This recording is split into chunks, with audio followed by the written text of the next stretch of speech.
شب برات میں کون سا ایسا وظیفہ کریں، کون سا ایسا عمل کریں کہ ہماری دعائیں قبول ہو جائیں اور ہم اللہ تعالیٰ سے جو بھی جائز چیز مانگی وہ مل جائے۔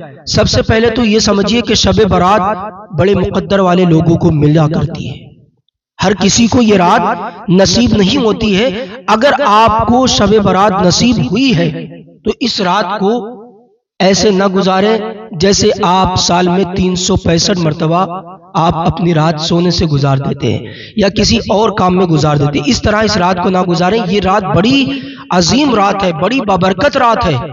اس رات میں عبادت کریں، جتنی آپ عبادت کر سکتے ہیں عبادت کریں، کیونکہ اللہ پاک فرماتا ہے بندوں سے، پہلے آسمان نزول اجلال فرماتا مانگ بندے، آج تم مجھ سے جو مانگے گا میں تجھ کو عطا کروں گا۔ آج تم مجھ سے مانگ، اگر تیری روزی میں تنگی ہے تو تم مجھ سے مانگ، اگر تو کسی مصیبت میں پھنسا ہے تو مجھ سے مانگ۔ اللہ تعالیٰ یہ پہلے آسمان پر نزول اجلال فرما کر کے بیان فرماتا ہے۔ آپ توجہ سے اس رات کو گزاریں۔ توجہ کا مطلب یہ نہیں کہ گاڑی میں پیٹرول ڈلا لیا اور کبھی ادھر کبھی ادھر کبھی یہاں کبھی وہاں۔ ہاں یہ بات سچی ہے کہ قبرستان جانا یہ مصطفیٰ جان رحمت کی سنت ہے، اس لیے کہ حضرت عائشہ صدیقہ رضی اللہ تعالی عنہا بیان فرماتی ہیں کہ شب برات میں یعنی 15ویں شب میرے حجرے میں آقا کریم صلی اللہ تعالی علیہ وسلم جلوہ فرما ہے، اور میں جب نیند سے بیدار ہوئی تو کیا دیکھا کہ حضور نہیں ہے۔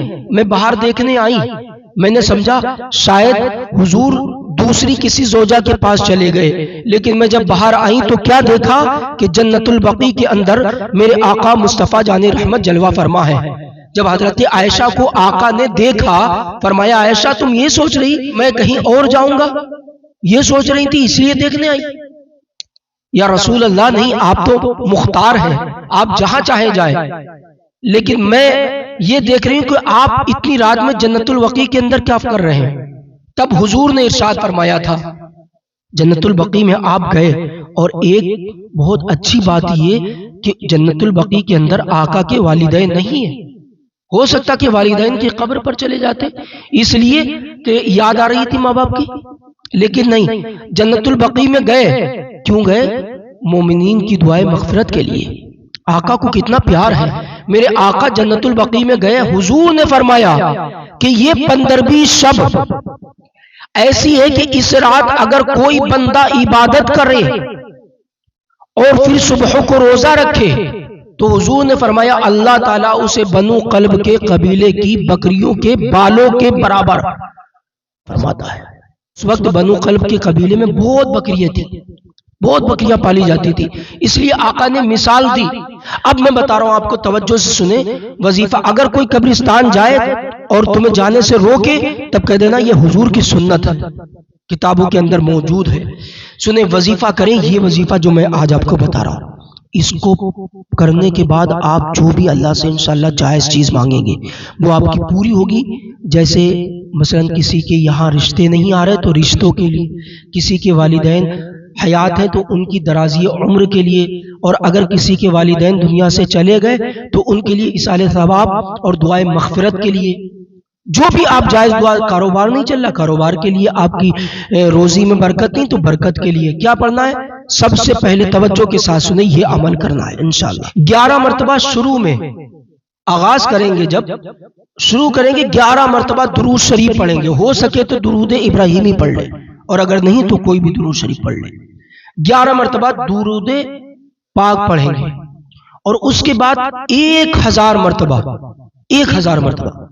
سورہ اخلاص یعنی قل هو اللہ احد اللہ الصمد، یہ پوری سورت 1000 مرتبہ آپ تسبیح لے لیں، یا تو آج کل جو تسبیح الیکٹرانک آ رہی ہیں اس کو لے لیں شمار کرنے کے لیے، آپ کو جو میسر ہو۔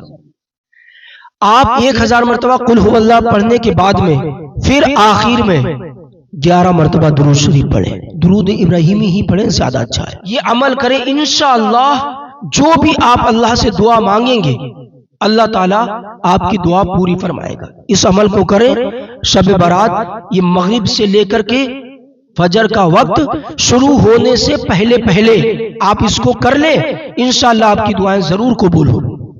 مغرب سے، یعنی 14 شعبان جب 15ویں شب شروع ہو جائے مغرب کے بعد، کیونکہ اسلامی طریقہ یہ ہے نا کہ مغرب کے بعد دن چینج ہو جاتا ہے، تاریخ چینج ہو جاتی ہے، تو اس لیے مغرب کے بعد سے لے کر کے پوری رات آپ کے پاس میں ہے۔